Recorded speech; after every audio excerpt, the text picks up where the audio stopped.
哈喽，大家好，我是黄牛，欢迎收看本期小白测评。今天我们又在第一时间为大家带来魅族刚发布的21 Pro， 它这个产品的全称叫魅族21 Pro 开放式 AI 终端。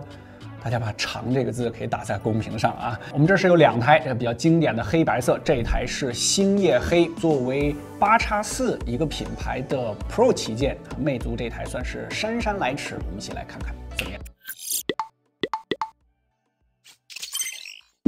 整体的 ID 设计风格方面和前代没有什么太大的改变，我觉得算是无界和20 Pro 的一个融合吧。首先就是在尺寸方面，它这次屏幕呢是21:9的，所以握在手里的第一感觉就是觉得这个手机有点细长啊。它是达到了6.79英寸的一块京东方120赫兹的屏幕，听着好像比加 Pro 6.7英寸要稍微大一些，但其实它的握持感还不错，就是因为它做的比较细长啊，它是74.42毫米的宽度，没有超过75，厚度方面是7.98毫米啊，当然它直角边嘛，肯定还是有一些硌手的情况，但是相对来说，它已经把能做的这个边角啊，给你做的更加圆润了那么一点。比如说后背的这块黑色的磨砂玻璃，像金属中框过渡的部分，有一个小小的弧度，叫2.25D， 大概那意思啊。正面这个直屏的盖板边缘也有一点点小小的弧度啊。镜头模组设计上还是这种平地起高楼的形式啊，它还是一个金属边框包玻璃的。 这种设计啊，这个不是无界版的这种玻璃压上了金属边框的形式。这台魅族版是16加上1T 的版本啊，上面也写着欢迎使用魅族全新 AI 终端。数据线清水壳，80瓦的一个有线充。第一次。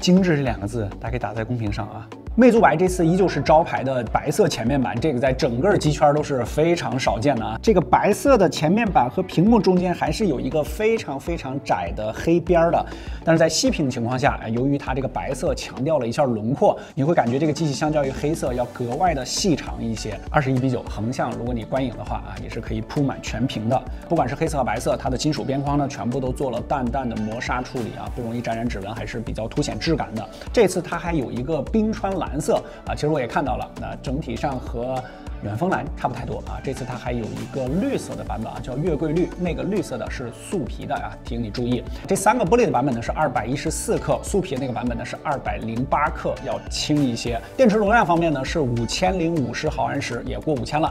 而且这台机器它也带无线充电啊，是达到了50瓦。性能配置我们直接打出来，肯定是旗舰的8X4这套组合。小白测评数据库4.0走起。由于这次我们拿到机的时间十分有限啊，实在是没时间测全4.0的所有项目。后期补测之后，我们会第一时间更新到小白测评数据库小程序。先来看一下原神啊，在4.0最新模型下，魅族21 Pro 直接可以跑到57.9帧啊，波动10.5，总体的帧率和平稳度表现比小米和苹果都要好一些。功耗是6.6瓦，当然啊，它的机身最高温度也到了51.7摄氏度啊，是比较高的了，也有些烫手了。能看得出来，魅族这次对于大型游戏的性能释放，这策略还是比较激进的啊，期待后续 OTA 能效优化后的表现。续航方面，这块5050毫安时的电池，数据库4.0新模型实测3小时轻度续航测试胜于59%，在数据库已测机型中排到了中上。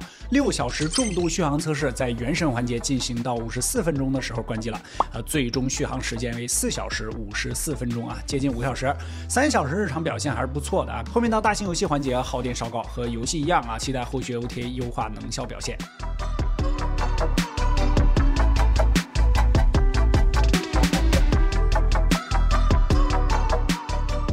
影像方面，这估计是很多之前魅友比较关注的点啊，因为之前确实啊，这魅族差的有点远了。核心配置我们直接打出来，主镜啊，一个目前机圈的明星镜头 OV50H， 也就是光影猎人900啊。然后长焦方面呢，它是 IMX754，这个基友们可能都不是特别熟悉啊，1000万像素。如果你关注三星的话 ，S24 Ultra 上的那颗小的3倍长焦啊，和它是同款。影像这次我们带上了和魅族21 Pro 同款主摄的小米14 Pro。再加上 iPhone 15 Pro 和上代的20 Pro， 室内的这组玩偶，上一代20 Pro 整个画面有些发白，并且锐化也比较严重。21 Pro 这一代的表现就好多了啊，相对来说就柔和一些。这组21 Pro 相较于上一代也更加还原了一点，20 Pro 的颜色显得有些暗淡了。这组花朵也是一样的。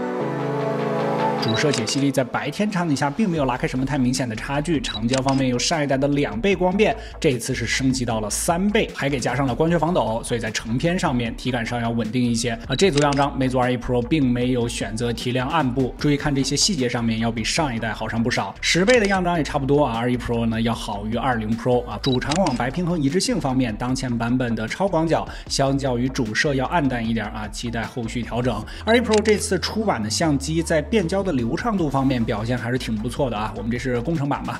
不过我们发现，在拍摄部分场景时会出现频繁调用主摄和长焦的情况，我们第一时间反馈给了品牌工程师，期待后续版本的升级。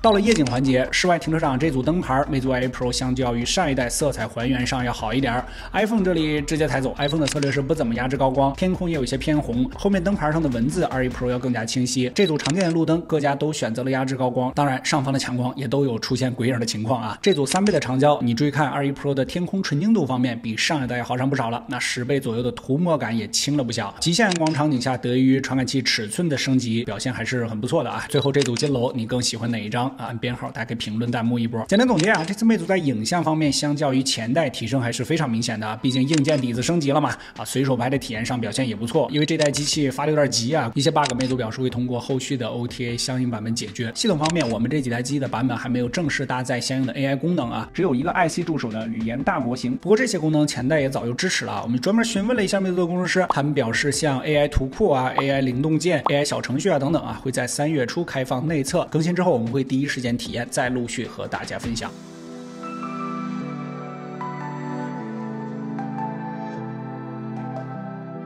细节配置方面呢，如果你喜欢黑色版本啊，这一体性确实会更强一些啊。但是由于它黑色的边框和它整个的前面板是融合在一起了，所以你可能会觉得它的边框会相对于其他机器稍微宽那么一点点。它也做到了4边等宽，上下左右全部都是一个尺寸。外配置有2个值得说，第一个就是它这台机器也是搭载了广域超声波指纹，位置也比较舒服，注意看。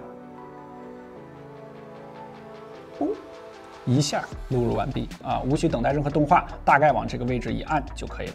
黑屏的情况下，速度也比较快。马达方面呢，它搭载的是0916的一颗大马达。然后第2个核心点呢，就是这台机器也是带 IP68的防水防尘的。现在很多大旗舰呢也是标配了泰坦玻璃的2.0，然后 NFC 红外这些该有的配置也都有。简单总结，这台机器在配置方面啊，其实各家的 Pro 啊都已经拉得比较满了，没什么特别的了。主要就是在 ID 方面，它还是很有自己的坚持的。比如说作为 Pro 机器，它是21:9的一个尺寸，还有就是这种方方正正啊，镜头也是原地起高楼啊，这种比较强调线条感的这种设计风格啊，不知道是不是你的菜啊？尤其是这个白色的版本，还是很有自己的坚持的。价格方面，网传是5000多块钱，我还不知道啊，反正现在你已经知道了，大家可以打在公屏上。满分10分的话，这台魅族21 Pro 你给几分呢？欢迎大家评论弹幕。春节刚过完的时候，魅族就官宣啊，说后面它要停止传统智能手机的研发，后面就 all in AI 了。那么这台机器是它的最新旗舰，所以我很期待它后面所谓的这些 AI 在这台机器上落地情况怎么样，到底是一个噱头，还是说真的可以给用户带来一些生产力属性？后期我们会持续关注传统智能手机、AI 手机到底有什么区别呢 ？OK， 本期视频出现的所有实测数据，我们已经第一时间更新到了小白测评数据库小程序。本期视频确实非常紧张啊，我们的制作时间是非常短的啊。如果觉得本期片子对大家产生了一点帮助，记得下方给我们点个赞，特别感谢。我是点小白测评，我们下期视频再见，拜拜。